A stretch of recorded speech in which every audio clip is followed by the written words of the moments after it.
we have this extra space. Why not do something crazy with it?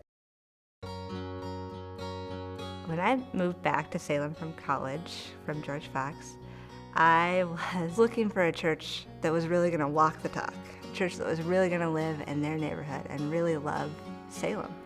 And I found one called Emmaus.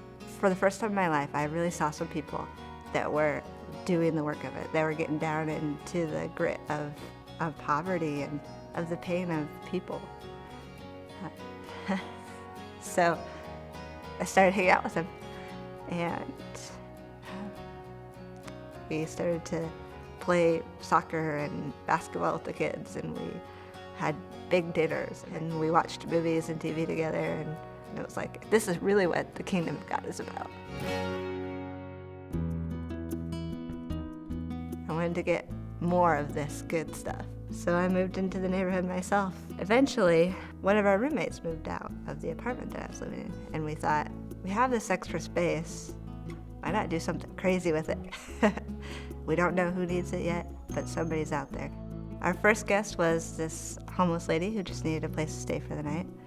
And our second guest was a friend of a friend who needed a little bit of time for herself. And then we found out about this girl named Amanda. I was 16 at the time, and I was a junior in high school.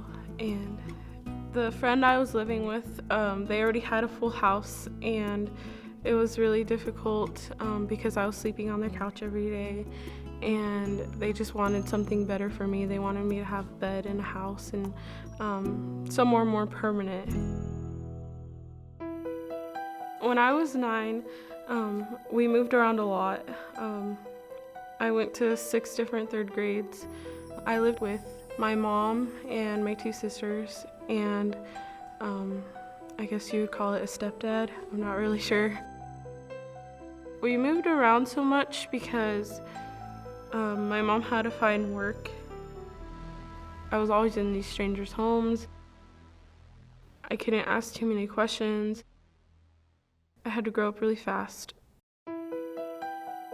My mom and I never really had a good relationship.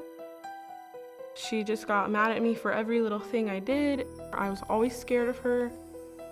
She tried to give up parental consent. She found out she couldn't do that, so she took me to a runaway shelter.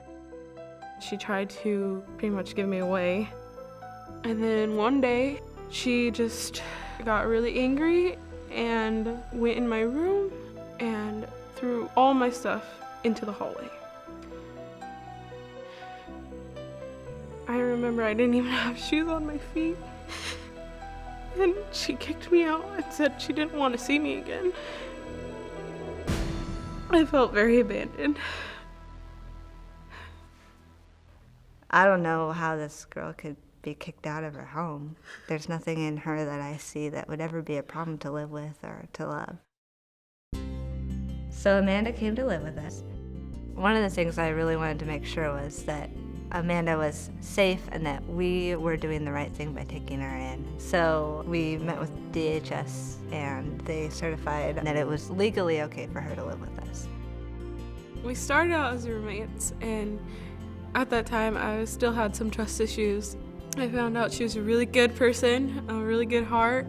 She was doing a lot of things that I wanted to do. She graduated from college, she did a lot of volunteering. One of the things that Amanda and I did together was make meals for Church at the Park. Amanda was able to support other people that had been touched by homelessness and also get to know my dad and my mom. And from there, she was making friends with my friends and finding other supportive adults in her life. And one of them was Michael Pargetter, and he was a barista at Icebox, and he thought it would be a really, really good idea for Amanda because it gave her another healthy place to be at, another place away from the dangers of drugs and alcohol. And it gave her life skills and job skills, all types of skills, and it helped her flourish. My journey was hard, but from 7th grade to 12th grade, I did really well in school thanks to Willamette Academy. They helped me graduate from North with honors and apply to colleges. My top choices were Pacific University and Oregon State, but I really loved the science programs at OSU. and I'm a sophomore now. I'm in environmental engineering, and I feel like it's a very promising future. I'm really excited to see where it takes me. Oh wow, Amanda is gonna change the world.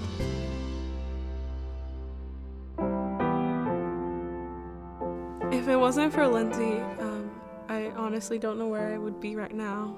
Smile, and that's what you do best. You don't have to try at all.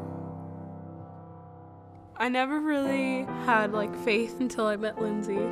She was the light for me when I needed her. I will never be the same.